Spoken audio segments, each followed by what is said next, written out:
आप देख रहे हैं अवाम की आवाज़ और मैं हूं महविश सिद्दीक। आज के हमारे प्रोग्राम का मौजू है मंशियात। हमारे मुल्क की नौजवान नस्ल में मंशियात के इस्तेमाल की आदत खतरनाक हद तक बढ़ती जा रही है। इस लानत का आगाज़ हमारे मुल्क में उस वक्त हुआ जब अफगानिस्तान से पनाह गुज़ीनों की आमद का सिलसिला शुरू हुआ। ये लोग छोटी बड़ी टोलियों में हमारे मुल्क के सरहदी इलाकों में दाखिल हुए और आहिस्ता आहिस्ता करके इनकी तादाद तकरीबन 30 लाख से भी तजावुज़ कर गई। उसके बाद इन्होंने हमारे मुल्क के तमाम छोटे बड़े शहरों में अपने कदम जमाए और अपने साथ लाई हुई कसीर मिकदार में मंशियात को फ़रोख्त करना शुरू कर दिया। और आज पाकिस्तान का ये हाल है कि यहाँ तकरीबन 60 लाख से भी ज़ायद अफराद मंशियात का इस्तेमाल कर रहे हैं। आज से 10 साल पहले ये तादाद तकरीबन 28 लाख थी, जो कि अब बढ़कर 60 लाख से भी तजावुज़ कर गई है और ये तनासुब दिन ब दिन बढ़ता चला जा रहा है। अदम मसावात, नाइंसाफ़ी, गुर्बत और घरेलू झगड़ों के सताए हुए लोग मंशियात का इस्तेमाल करते हुए आपको नज़र आएंगे। इसके अलावा हमारे तलबा और तालिबात, हमारी नौजवान नस्ल जो कि स्कूल कॉलेजेस में तालीम हासिल कर रही है, वो भी मंशियात का इस्तेमाल कर रही है। इसके अलावा हमारे मुल्क का अपर क्लास जो है, हमारे मुल्क की अपर क्लास जो बड़े घरानों के लोग हैं, वो शौकिया इस आदत को अपना लेते हैं। और ये कितनी अलमनाक बात है कि जिस नौजवान नस्ल को मुस्तकबिल में हमारे मुल्क की बागडोर संभालनी है, वो इस लानत को अपनी ज़िंदगियों में शामिल करें और इस जहर को अपनी रगों में घोल रहे हैं। मंशियात की तबाहकारियों पर आपको दिखाते हैं ये रिपोर्ट।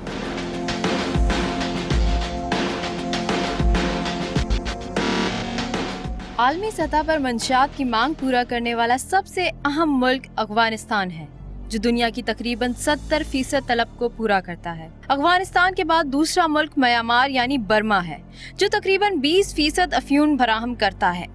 अफगानिस्तान में तकरीबन 1 लाख एकड़ के रकबे पर पोस्त काश्त की जाती है। यहाँ के 5 सूबे पोस्त की काश्त में नुमायां हैं, जिनमें हलमंद, नंगरहार, बदख्शां, अर्जदगान और कंधार शामिल हैं। पोस्त के बाद दूसरा पौधा कोका है, जिससे मगरबी मुमालिक में कोकेन तैयार की जाती है।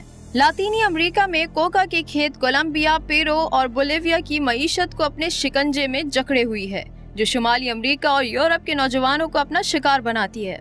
पाकिस्तान के कबायली इलाकों में भी पोस्त काश्त की जाती है, जिसको रिफाइन करने के बाद हेरोइन में तब्दील कर दिया जाता है। मगर ये मिकदार अफगानिस्तान में पैदावार के मुकाबले में बहुत कम है। पैदावारी साल 1993 अफगानिस्तान में 685 मैट्रिक टन, पाकिस्तान में 140 metric ton. 1996 2099 metric ton Afghanistan में, पाकिस्तान में 75 मैट्रिक टन।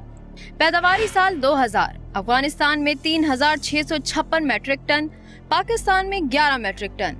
मंशियात का यह अंबार अफगानिस्तान से निकलकर पाकिस्तान पहुंचता है, जो यहाँ फरोख्त होने के बाद बैरूनी मुमालिक को स्मगल कर दिया जाता है।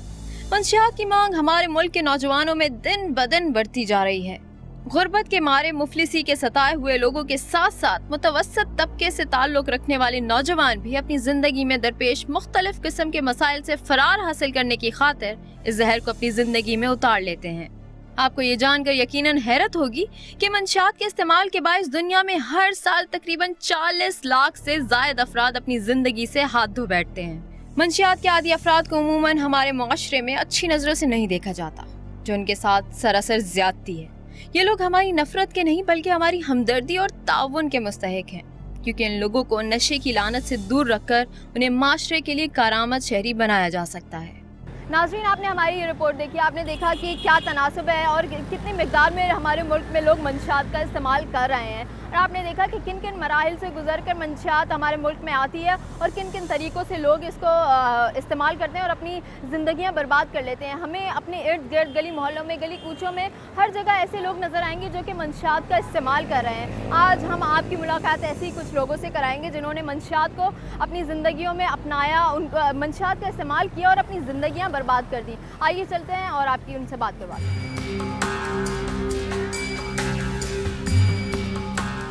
मैं इस वक्त मौजूद हूँ ईसा नगरी में, जहाँ पे जगह जगह बैठे हुए हैं मंशियात इस्तेमाल करने वाले लोग। आइए चल के हम उनसे बात करते हैं कि वो किस किस किस्म का नशा कर रहे हैं और क्यों इस आदत में पड़ गए हैं। आइए चलते हैं। इस वक्त जैसा कि आप लोग देख रहे होंगे मेरे पीछे काफ़ी सारे लोग, कुछ लोग सिगरेट के ज़रिए नशा कर रहे हैं, कुछ यहाँ पे बैठे हुए थे सिरिंजेस के ज़रिए नशा कर रहे थे। तो हम इनमें से किसी से बात करते हैं कि उनकी क्या कैफियत है, वो किन हालात की वजह से इन हालात में पड़े हुए हैं ज़मीन पर। चलिए। इस वक्त हमारे सामने एक साहब बैठे हुए हैं और मतलब बिल्कुल मदहोशी के आलम में हैं। हम इनसे जानने की कोशिश करेंगे कि ये क्या कहते हैं, इन्होंने क्यों नशा शुरू किया। तो आप किस किस्म का नशा करते हैं, सिरिंज वाला या चर्च, हेरोइन, क्या लेते हैं? जी हेरोइन इस्तेमाल करता हूँ और साथ में मेडिसिन कैप्सूल नशे का होता है वो भी ना। अच्छा, ये पैसे कहाँ से लाते हैं ये नशा करने के? ये देखें, ये नजर आ रहा है ना वो, ये अच्छा, कचरा जमा करते हैं आप? जी हाँ। सिरिंज नजर आ रही है, ये आपने अपने अंदर लगाई थी? जी हाँ। आप खुद करते हैं? जी हाँ, खुद भी करते हैं और हार्ड हो जाती है, किसी टाइम हार्ड हो जाती है लगाना ना, तो फिर वो किसी से लगवा लेते हैं। जी हाँ, जी हाँ। जी हमारे सामने ये नशा शुरू करने वाले हैं। ये सिरिंज लगा रहे हैं, मुझे तो देखते हुए बहुत अजीब लग रहा है। और वो किसी और चीज़ का नशा कर रहे हैं। आइए हम आपको दिखाते हैं। आप देख सकते हैं यहाँ सामने सिरिंज का नशा हो रहा है। और आप कौन सा नशा कर रहे हैं? ये सिरिंज में ये डालते हैं। ये क्या चीज होती है? ये हीरोइन है। ये इतनी सी, ये कितने की आती है? ये 100 रुपए की आती है मैडम। ये इतनी सी 100 रुपए की आती जी है? हाँ। कितनी महंगाई हो गई है। महंगाई हो गई। लेकिन आप खाना वाना खाते हैं दिन में? जी हाँ। तो वो खाने के पैसे, चर्च के, ये हेरोइन के पैसे कहाँ से आते हैं? ये हम लोग मेहनत करते हैं, हम तो कबाड़ में काम करते हैं। अच्छा, ये बनाए क्या, कैसे होता है, कैसे करते हैं ये बनाते कैसे हैं? इसमें हम लोग रिस्टोविल डालते हैं, मेडिकल जिसे किया जाता है। फिर इसको हम लोग सिरिंज में डालते हैं, फिर इसको हम लोग यूज करते हैं। तो ये नशा करने से क्या मिलता है आपको? ये नशा तो अभी हम लोग के लिए एक दवाई बन चुका है। अब हम मजबूर है। अच्छा, ये आपने 1 सीसी एविल डाला है? जी हाँ, 1 सीसी एविल मैंने डाल दिया। अच्छा, आप क्या करेंगे? अब लगाएंगे।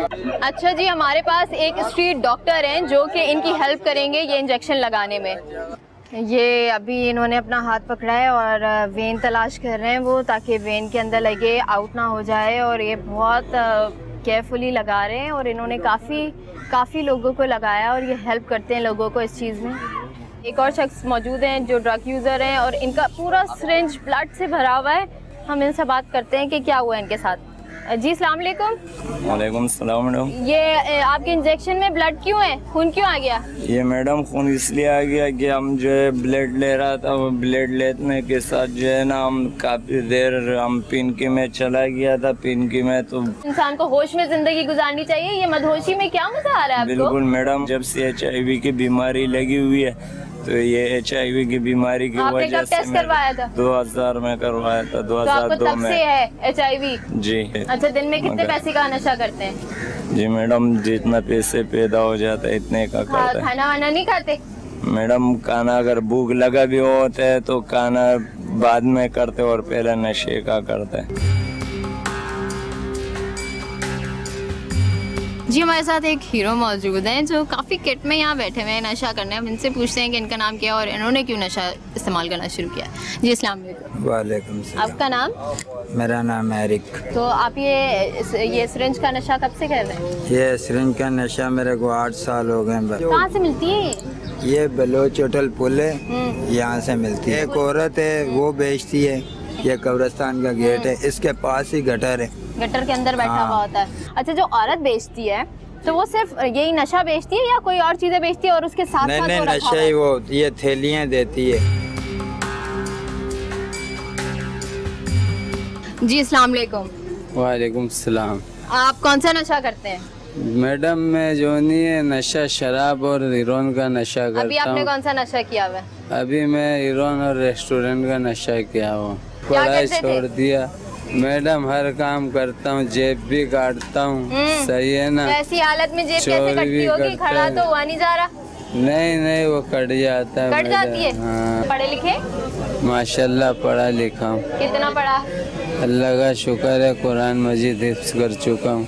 चलें, बहुत बहुत शुक्रिया आपसे हमसे बात करने। जी, हम मौजूद थे ईसा नगरी में, जहाँ पे जगह जगह यहाँ नशे के आदी लोग मौजूद हैं और नशा कर रहे हैं, हर किस्म का नशा कर रहे हैं। ज़्यादातर लोग हेरोइन का नशा कर रहे हैं। हमने लोगों से बात की और आगे चल के हम आपको और कुछ बताएंगे, लेकिन इस छोटे से ब्रेक के बाद। मंशियात फरोशी एक घर के अंदर होती है, जिसके अंदर से वो लोग नशा बेचते हैं। चर्च नहीं है, फिर ये ऐसे ही वो इमली का दाना है, इमली है। एरिया होते हैं, बास एरिया होते हैं। बात ऐसे है कि हम फ़कीरों से भी बिकवाते हैं, जो भीख मांगते हैं उनसे भी बिकवाते हैं।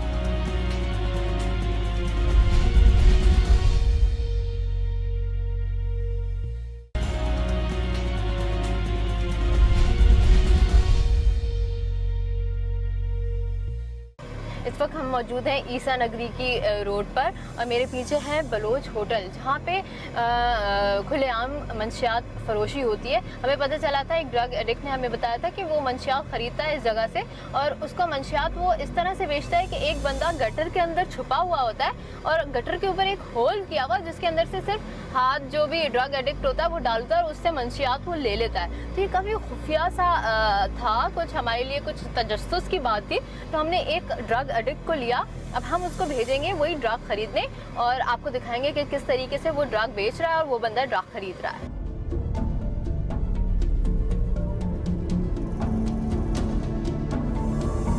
अच्छा, जैसे कि हम लोगों को पता चला कि 100 रुपये की हेरोइन की एक पुड़िया आती है और जो बड़ी पुड़िया होती है वो 120 रुपये की आती है। तो हम जो ड्रग एडिक्ट है उसको पैसे देंगे कि वो 120 वाली बड़ी पुड़िया खरीद के लेकर आए। 150 रुपये। अब वो आहिस्ता आहिस्ता से उस जगह तक पहुंच रहा है जहाँ पे वो बंदा ड्रग्स बेचता है। हम उस आगे जाके अपनी गाड़ी खड़ी करेंगे और वहाँ से देखने की कोशिश करेंगे कि ये कहाँ बंदा बैठा है और किस तरीके से बेच रहा है। हमारा जो बंदा है वो पहुँच गया है जहाँ पे ये मंशियात फरोशी होती है और वो किसी से बात कर रहा है जो वहाँ पे ड्रग यूजेज कर रहे थे और उसने बात की है और आई थिंक वही जगह है जहाँ पे